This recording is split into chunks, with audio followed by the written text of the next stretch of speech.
9/11 का जिक्र होते ही हमें 11 सितंबर साल 2001 की वह घटना याद आ जाती है जिसने अमेरिका सहित पूरे विश्व को हिला दिया था। इस दिन अमेरिका के वर्ल्ड ट्रेड सेंटर पर आतंकी संगठन अल-कायदा ने हमला किया था।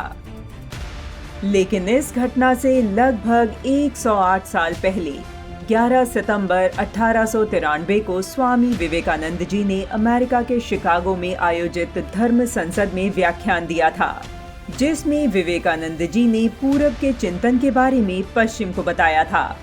तब 9/11 के हमले से पहले स्वामी विवेकानंद जी ने शिकागो धर्म संसद में कहा था कि दुनिया में धर्म के नाम पर सबसे ज्यादा रक्तपात हुआ है। कट्टरता और सांप्रदायिकता मानव के सबसे बड़े दुश्मन हैं। अगर हम कालांतर में झांकें तो देखने को मिलता है कि इतिहास में कई ऐसी घटनाएं हुई जो विवेकानंद जी के इस कथन को बल देती हैं। धर्म संसद में स्वामी विवेकानंद जी ने अपने व्याख्यान की शुरुआत जिन शब्दों से की थी, वह शब्द थे, मेरे अमेरिकी भाइयों और बहनों, जिसके बाद सभागार में कई मिनटों तक तालियों की गूंज हर तरफ गूंजती रही।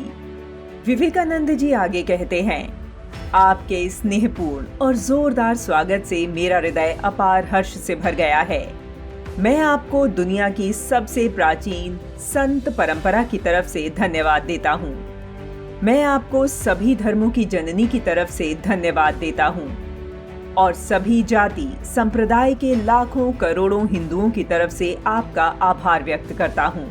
मेरा धन्यवाद कुछ उन वक्ताओं को भी जिन्होंने इस मंच से यह कहा कि दुनिया में सहनशीलता का विचार सुदूर पूरब के देशों से फैला है।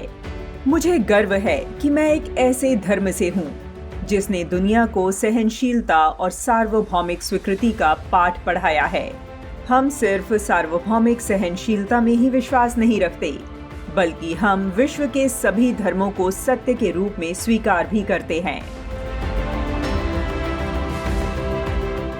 मुझे गर्व है कि मैं एक ऐसे देश से हूँ जिसने इस धरती के सभी देशों और धर्मों के परेशान और सताए गए लोगों को शरण दी है। रुचिनाम वैचित्र्याः जुकुटिल नाना पथजुषाम नृणामेको गम्यस्त्वमसि पैसा मर्णवेव। विवेकानंद जी कहते हैं कि जैसे विभिन्न नदियां अलग अलग स्रोतों से निकलकर समुद्र में मिल जाती हैं, ठीक उसी प्रकार से अलग अलग रुचि के अनुसार विभिन्न टेढ़े मेढ़े अथवा सीधे रास्ते से जाने वाले लोग अंत में भगवान में ही आकर मिल जाते हैं। यह सभा, जो अभी तक की सर्वश्रेष्ठ पवित्र सम्मेलनों में से एक है, स्वतः ही गीता के इस अद्भुत उपदेश का प्रतिपादन और जगत के प्रति उसकी घोषणा करती है।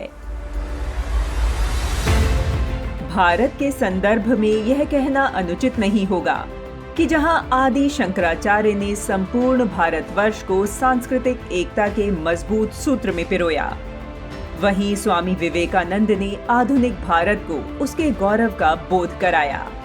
उन्होंने भारत से साक्षात्कार कराकर उसे आत्मविस्मृति के गर्त से बाहर निकाला।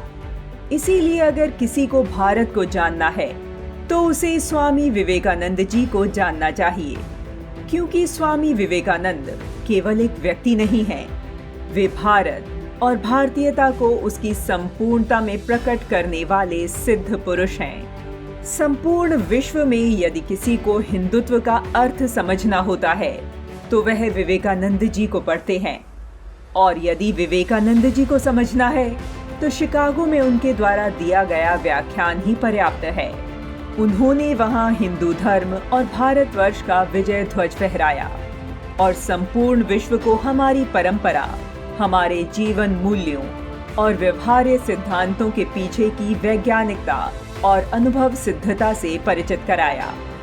विवेकानंद जी ने पश्चिम को उसके यथार्थ का बोध कराते हुए याद दिलाया कि जब वहां की सभ्यता शैशवावस्था में थी, तब भारत विश्व को प्रेम, करुणा, सत्य, अहिंसा, अस्तेय, अपरिग्रह, बंधुत्व के पाठ पढ़ा रहा था। स्वामी विवेकानंद जी का शिकागो व्याख्यान। तत्कालीन परिस्थितियों में एक नए सूर्य का उदय होना था। इस वातावरण में हिंदू धर्म की श्रेष्ठता स्थापित करना उस समय की सबसे बड़ी आवश्यकता थी, जिसको स्वामी विवेकानंद जी स्थापित करने में सफल भी हुए।